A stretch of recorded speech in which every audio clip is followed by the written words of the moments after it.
자, 국민의힘에서 대선 후보 경선을 앞두고 경선 룰을 둘러싸고 다시 또 신경전이 고조되고 있습니다. 이 가운데 중재안을 제시한 분이 계시죠. 국민의힘 대권 주자인 하태경 의원을 연결해서 말씀 나눠보겠습니다. 의원님 안녕하세요. 예, 안녕하세요. 하태경입니다. 예, 지금 이동 중이시라고요. 예, 잘 들립니다. 그래도. 예. 자, 일단 역선택 방지 조항 두고 다시 또 당이 시끄럽네요. 제가 생각했던 것보다 좀 심각하게 가는 것 같아가지고요. 저도 불 끄려고 좀 노력하고 있습니다. 그렇군요. 의원님께서 이제 중재안을 내놓으셨어요. 어떤 차이가 있는 겁니까? 설명을 해주시면. 기존에 이제 경준이 안은 그 1차에서 민심 100%죠. 여론조사 100%인데. 네. 예, 아마 후보들 사이에서는 초반 기선 제압을 위해서 자기한테 좀 유리한 룰로 가져가고 싶은, 왜냐하면 최종 확정된 룰이 아니기 때문에. 예. 그래서 지금 최재형 의원 쪽이나 그런 쪽은 당원 비중을 늘려야 되는 거 아니냐, 이런 요구를 저는 한다고 인식을 합니다. 예. 그러니까 역선택이라는 게 우리 지지하지 않는 사람이 이 판을 흐린다는 인식이 있기 때문에. 예. 그래서 그걸 감안해서 제가 오늘 당원 비중을 좀 늘려주자, 서로 좀 양보할 수 있는 범위 내에서 그런 중재안을 냈습니다. 예, 그러니까 이제 현행 1차 예비 경선은 국민 여론조사 100%인데 의원님이 내신 중재안은 그 방지정 5대5로 하자는 50대 거죠. 50으로 국민 여론조사 50%. 여론조사 50에서 역선택 방지 조항은 빼고. 예. 왜냐하면 그 취지 자체가 당원 비중 늘리자는 거기 때문에 여론조사는 100%는 그대로, 그 역선택 방지는 빼는데 전체를 반영하는데 그 전체 비중을 줄이자는 거죠. 100에서 50%로. 근데 일각에서는 1차 컷오프 결과를 아예 공개하지 말고 8명이 남게 되는데 순위만 안 공개하면 되는 게 아니냐, 이런 의견도 있습니다. 1차뿐만 아니라 2차도 지금 똑같은 문제가 있고요. 예. 당원 비중이 30%잖아요. 네. 그래서 이제 마지막 파이널만 5대5인데, 근데 이제 공개하지 말자고 해도 예. 그게 또 많은 억측과 또 여기저기 또 뭐 돌아다니는 게 있어가지고 항상 그 지켜지지 않더라고요, 여태까지. 그러니까 결과를 공개하지 않기로 약속을 해도 그게 이제 1차든 2차든 누가 1등했고 차이가 엄청나다, 뭐 이런 게 당내는 퍼지게 된다, 이런 말씀인가요? 예, 그래서 몇십 년 동안 해온 건데도 퍼지는 걸 보면 막기가 어렵다고 봐야 되지 않느냐. 그렇군요. 그래서 그리고 이미 지금 갈등이 터졌기 때문에 그 갈등을 비공개로 하는 거는 아마 해법이 안 될 거라고 생각합니다. 의원님, 김성애입니다. 제가 궁금한 게 좀 있어서 여쭤보려고 하는데요. 예. 역선택 방지 조항이라고 하는 게 이제 쉬운 말로 하면 민주당을 지지하거나 국민의힘을 지지하지 않는 사람들이 투표하는 경우를 막자, 이런 거 아닙니까? 그거를 반영하지 말자는 거죠. 예, 반영하지 말자고 하는 건데. 네. 제가 궁금한 건 이게 지금 보니까 일반 국민 여론조사인 건데.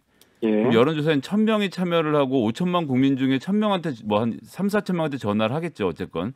예. 그런데 여기에 지금 내가 이번에 꼭 그 민주당을 지지하지만 이번에 국민의힘 경선에 참여해서 역선택을 해야지, 이렇게 생각하는 사람이 몇 명이나 들어갈 수 있다고들 생각하길래 역선택 방지에 대해서 이렇게들 민감해 하시는지 그 취지를 잘 모르겠어서요.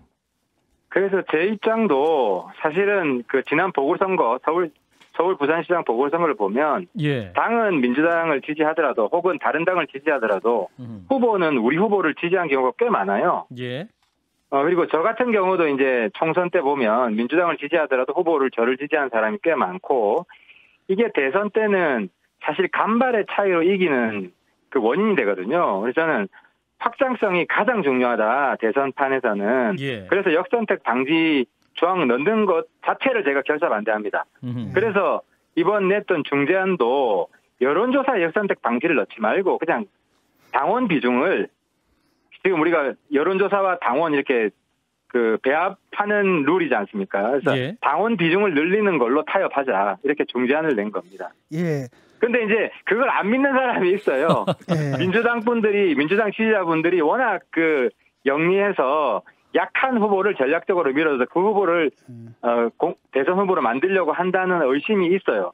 그리고 그건 우리 보수뿐만 아니라 진보 쪽에도 그런 의심이 좀 있는 것 서로 있는 것 같은데, 아무튼 저는 그건 근거가 없다고 생각합니다. 예, 국민의힘에서 그 전에 뭐 이 역선택 방지 조항을 넣어서 했던 적은 없죠?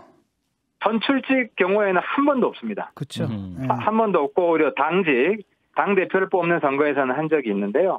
선출직은 제가 의정활동 그 이전에서도 한 번도 없습니다. 의원님 중재안 50대 50, 그러니까 여론조사 50, 그리고 이제 당원 투표 50으로 하자는 중재안에 대한 윤석열 후보 측이나 최재형 후보 측 반응은 있습니까?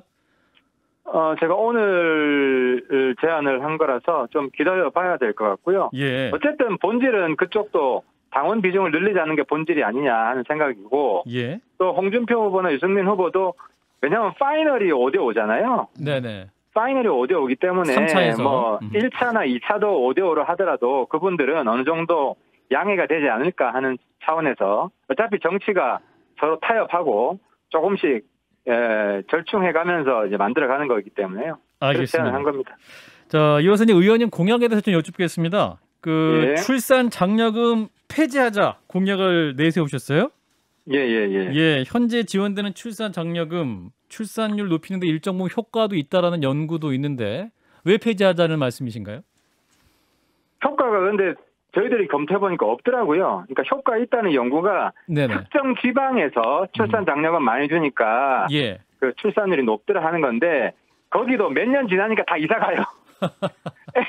그러니까 아이 키우기가 어렵잖아요. 예. 특히 지방 같은 경우는 특히 교육과 일자리가 없어서 처음에는 아이 출산 장려금 많이 주니까 저희 가서 아이 낳고 한번 키워보자고 하더라도 그 다음에서 인구가 더 줍니다. 예. 그래서 이게 시대 가치가 좀 변했다고 봅니다. 왜냐하면 20세기만 하더라도 출산이 애국이고 뭐 여성의 신성한 의무이고 이런 인식의 시대라고 하면 지금은 출산이 여성의 의무이다. 그 의무를 다하지 않는 여성은 좀 문제가 있는 여성이다. 이런 시대가 아니잖아요. 그러니까 여성이 남자는 바깥 사람이고 여성은 안 사람이라는 이런 시대가는 이미 지나갔고 여성도 자기 개인의 자아 실현과 사회적 성취가 중요한 시대가 됐기 때문에 예.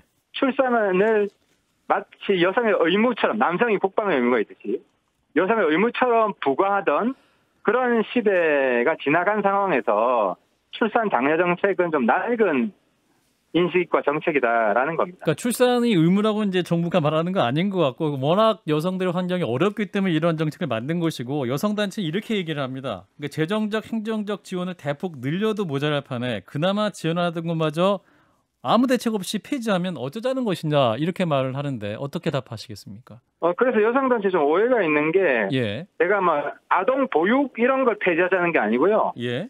이왕에 낳은 애들은 잘 키워야죠. 그래서 저는 아동 보육 예산은 더 증가하고 오히려 출산 장려 예산이 출산 장려금 예산이 한 수천억 됩니다. 한 4, 5천억 되는 것 같은데 예. 그 돈도 아동 예산으로 넣어야 된다고 보는데 이게 사실 패러다임 문제인데요. 아하. 출산 장려 정책을 계속 유지하니까 출산하지 않는 여성들은 문제 여성으로 보고 특히 요즘 1인 가구가 급증하잖아요. 예. 1인 가구가 한 30 몇 프로 되거든요. 제일 많아요. 가구 중에 비중이.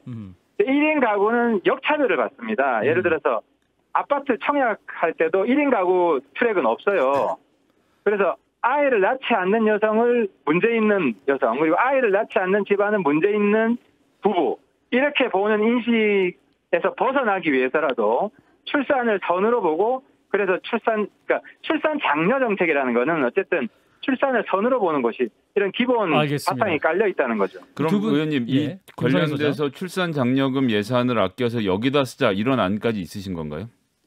그렇죠. 아동수당을 합치자 이렇게 뭐 너무 아동 보육에 그러니까 스웨덴이나 핀란드나 사실 출산율이 높은 것을 연구해 보니까 출산 장려 정책이 잘 돼 있는 게 아니고요. 아동 보육이 잘 돼 있어요. 그래서 저는 특히 경단녀도 그 재택근무를 하면서도 아이를 잘 보살피기 위해서는 이제 공공 베이비시터가 훨씬 더 중요하다. 예. 그래서 출산 장려 예산은 한 4, 5천억 정도를 공공 베이비시터를 확보한 예산으로만 돌리더라도 예. 경단녀 문제는 더 잘 해결할 수 있다. 이런 발상의 전환을 하자는 거죠. 알겠습니다. 이제 진 작가님은 따로 질문하실 건 없으시죠? 근데 뭐 그게 뭐 왼쪽 주머니에 있는 돈을 오른쪽 주머니로 옮겨놓는 걸로 들리거든요. 저한테는 그 상징적인 의미만 달라질 뿐. 시대적 가치의 변화가 있는 거죠. 알겠습니다. 그러니까 출산 장려 정책에는 그러니까 출산을 하지 않는 것은 문제라는 자유적 그러니까 인식이 출산율 있거든요. 높이는 목표 자체를 포기하신 건가요? 그건 별로 중요하지 아니, 않다. 그거는 예. 사실 아동 보육을 강조해도 예. 이게 출산율하고 직접적인 연관관계가 있는지는 명확치 않아요. 예, 근데 저 의원님께서 인구가 줄어도 행복한 나라가 마무리해 주셔야 되도록 돼요. 인구 정책 방향을 바꾸겠다고 하셨는데, 그건, 그러니까 시대가 또 하나 특징이 예. 사실 이게 AI 자동화 시대로 가면서 의원님 마무리해 주셔야 노동력보다 돼서요. 이게 그러니까 예. 노동력보다 기술력이 더 중요한 시대로 바뀌었거든요. 네. 그래서 사실 지금 출산을 장려하지만 우리 사회가 책임도 못 져줘요. 지금 실업률이 갈수록 커지고 있잖아요. 알겠습니다. 그래서 예. 이런 시대의 변화의 본질을 좀 정확히 깨뚫자는 그런 취지죠. 알겠습니다. 말씀 여기까지 드릴게요. 고맙습니다. 예, 감사합니다. 네, 국민의힘 대선 경선 후보죠. 하태경 의원이었습니다.